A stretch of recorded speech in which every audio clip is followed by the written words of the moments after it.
शीतलहर के प्रकोप से बचने के लिए गुरुवार की रात्रि पति पत्नी अपने 3 बच्चों के साथ कमरे में अंगीठी जलाकर सो गए थे। प्रातःकाल कमरे का दरवाजा खुलने पर पति को छोड़कर सभी लोग दम घुटने के कारण बेहोशी की हालत में थे। उपचार के दौरान दंपति के एक मासूम बेटे व बेटी को मृत घोषित कर दिया गया। महिला को मेरठ रेफर कर दिया गया है। परिवार के तीनों सदस्यों का उपचार चल रहा है। थाना छजलैट के खास नायरा पेट्रोल पंप के पास जावेद पुत्र फारूक अपने बच्चों के साथ रहता, जो शीतलहर के प्रकोप से बचने के लिए अपनी पत्नी शाइस्ता तथा अपने पुत्र शिफान 6 वर्ष, आहिल 4 वर्ष, आयरा 3 वर्ष के साथ कमरे में कोयले की अंगीठी जलाकर सो गए थे। प्रातःकाल लगभग 9 बजे दूसरे कमरे में सोए जावेद के भतीजे सलाउद्दीन व साला आमिर खान निवासी थाना व कस्बा चांदपुर बिजनौर ने जब उनका कमरा बंद देखा तब दरवाज़ा खटखटाया। जावेद ने अर्धमूर्छित अवस्था में किसी तरह कमरे का दरवाज़ा खोल आग से कमरे में गैस के कारण दम घुटने से परिवार के अन्य चारों लोग अचेत अवस्था में थे। अचेत अवस्था में परिवार के 5 सदस्यों को छजलैट में एक निजी अस्पताल में भर्ती कराया, जहां चिकित्सक ने आहिल 4 वर्ष एवं आयरा 3 वर्ष को मृत घोषित कर दिया। उपचार हेतु शाइस्ता को मुरादाबाद के उपरांत मेरठ भर्ती कराया गया है। परिवार के शेष सदस्यों का उपचार चल रहा है। सूचना मिलने पर एसएसपी अभिनव द्विवेदी एवं थाना अध्यक्ष प्रदीप सिंह सहरावत ने मौके का मुआयना किया। परिवार के मुखिया ने थाने में तहरीर देकर किसी प्रकार की कार्रवाई से इनकार किया है। क्या नाम है आपका?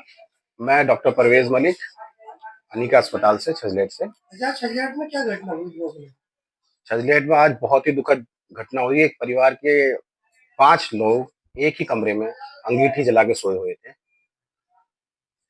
सुबह तकरीबन 9-10 बजे उनके घर वालों को पता चला कि कोई उठा नहीं है अभी तक, तो जाके देखा तो जिसमें से 2 बच्चे बिल्कुल बेहोश पाए गए उनको, और 3 लोग अर्थ में उसमें थे, अनकॉन्शियस स्टेज में। वो जब अस्पताल आए तो चेक करने पर पता चला कि 2 छोटे जो बच्चे हैं उन्होंने पहले ही दम तोड़ रखा है, जिनका नाम आयरा और आहिल है। उनकी आयु, एक छोटे बच्चे की आयु तकरीबन 2.5 साल, दूसरी की 3 साल 4 साल के करीब थी। एवं 3 उनके जो घर वाले बड़े थे, जिसमें से शाइस्ता जो उनकी माँ थी, उसकी स्थिति भी काफी गंभीर थी। उसको अर्जेंट रिससिटेट किया गया और हाई ऑक्सीजन फ्लो पे रखा गया। फिर प्राइमरी ट्रीटमेंट देने के बाद उसको आगे रेफर की सलाह दी। आपके अस्पताल में जब आए थे तो क्या पोजीशन थी? वो अनकॉन्शियस स्टेज में यहाँ पे आए थे, उनको होश नहीं था। उल्टी की एक अवस्था, उनकी एक बार उल्टी आ चुकी थी। जो बच्चा था वो भी, उसकी ऑक्सीजन की मात्रा बहुत कम पाई गई थी, तो सभी को एकदम प्राथमिक चिकित्सा दिया गया तुरंत के तुरंत। अब कौन सा को रेफर करा आपने? रेफर की सलाह हमने सभी तीनों को हायर सेंटर की दी है। अभी हमारे शाइस्ता जो है उसकी स्थिति थोड़ी गंभीर थी, तो उसको तुरंत के तुरंत अभी अस्पताल लेके गए हैं। बाकी जावेद की स्थिति थोड़ी बेहतर है, वो बातचीत कर पा रहा है। छोटा बच्चा जो उनका है, जिसका नाम शिफान है, 6 साल उसकी वो आयु है, वो भी अभी खतरे से बाहर महसूस। खतरे से बाहर? हाँ। अच्छा, ऐसी घटना कभी और पहले आपके सामने? नहीं, इस तरह की अपने क्षेत्र में तो कभी कोई घटना नहीं हुई, लेकिन आए दिन हम सुनते रहते हैं अखबार में और आप लोगों के माध्यम से, न्यूज़ के माध्यम से।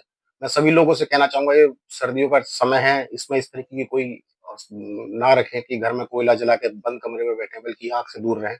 और कोयला क्या, कोई भी गर्म हीटर या गर्म हवा देने वाला जो भी इंस्ट्रूमेंट आप यूज़ कर रहे हैं, उसको थोड़ी देर के लिए इस्तेमाल करके तुरंत बंद करके ही सोएं।